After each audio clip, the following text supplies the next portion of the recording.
ये हॉल जो कुछ खाली है, कुछ इसका गम नहीं। जज्बात भरे लोग यहाँ हैं, ये कम नहीं। जज्बात भरे लोग यहाँ हैं, ये कम नहीं। ये शुभ सम्मान सबसे पहले मैं परिवार से बांटूं। ये शुभ सम्मान सबसे पहले मैं परिवार से बांटूं, फिर अपने मित्रों के फैले हुए संसार से बांटूं, फिर उनके साथ बांट के बारे में ही सोचूं। हैं जब तक बोल बाकी फिर उनकी तारीफ में बोलूं।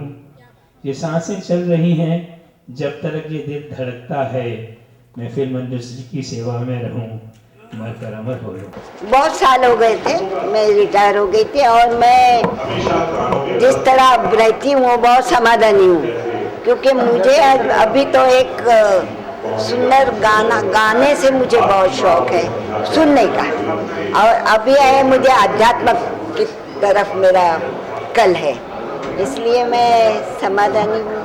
अच्छा नलिनी जी, ये बताइए, अवार्ड अभी के एज में जब बहुत से हम जैसे यंग जनरेशन आपको पहचान भी नहीं पाते, क्या मायने रखता है? नहीं, कैसे पहचानेंगे जब उन्होंने मेरी पिक्चरें देखी नहीं है आजकल की। और पुरानी पिक्चर कौन देखता है, वो तो आती भी नहीं है, कभी कभी आती है सुना। ये अवार्ड अभी आपके लिए क्या मायने रखता है? ये मायने ऐसा कुछ नहीं रखता, क्योंकि मैं तो ये पहले भी बहुत काम कर चुकी हूँ, और मैं जब रिटायर हो गई तो मैंने सब कुछ छोड़ दिया, इसके आगे मैं सोचना छोड़ दिया। अब मैं बहुत समाधानी हूँ, मुझे जो चाहिए वो मुझे मिल रहा है।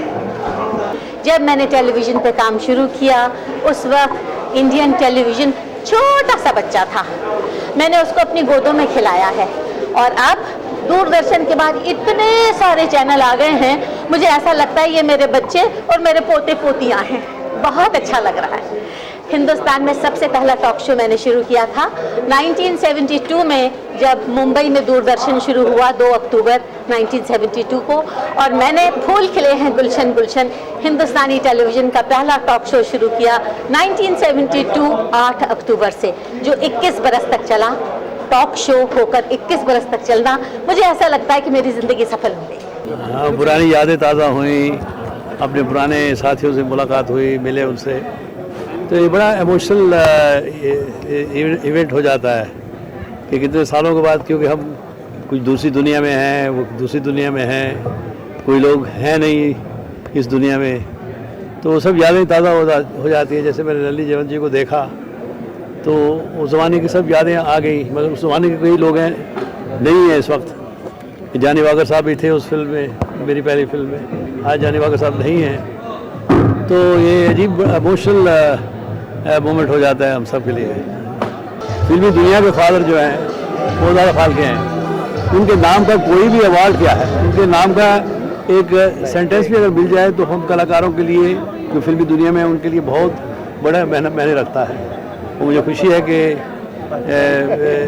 इस एकेडमी ने, दादा साहब फाल्के एकेडमी ने मुझे चुना और इतना बड़ा अवार्ड दिया मुझे, उसके लिए मैं बहुत आभार मानता हूँ उन सबका।